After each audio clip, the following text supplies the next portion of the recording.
Now let's see how we can create and use a pointer variable in C. Here I've declared a simple int variable called num, and here I've declared a pointer variable.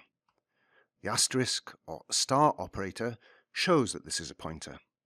The data type shows the type of data to which this pointer will point, so this pointer will point to a memory location containing an integer. Incidentally, it's up to you where to put the asterisk when declaring the pointer. Some programmers put it immediately after the data type, as here, that's int star. Others put it before the variable name, so I could do this. Leave a space after int and then put star num ptr. So whichever you do, they work the same. As long as the asterisk is placed between the type and the variable name, the declaration is valid. And now here I assign an int value, that's 100, to my int variable num. And I set the pointer variable numptr to point to the num variable. I do that using the address of operator, the ampersand, in front of the num variable. That gets the address, remember that's the memory location, of the num variable, and it assigns that address to the numptr variable. Let's be clear on this. The address of operator does not return the value of the num variable, that is 100. It returns the address in memory at which that value is stored.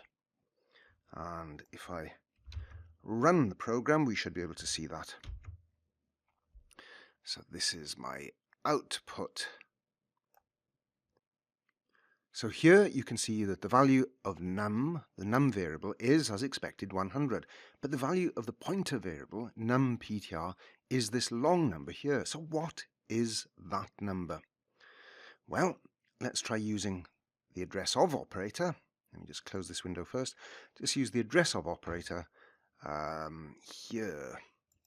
So I put it in front of num here. So when we run the code this time, we're not going to see the value of num, which was 100. We'll see the address of the num variable. Let's do it now. Move this down here again. So this now displays the address of num. And we can see that the value of numptr is the address of the variable num. Those two numbers are the same. But of course, just having an address of a variable is not likely to be all that useful unless we can also find out what data is stored at that address. And in the next lesson, I'll show you how to access that data.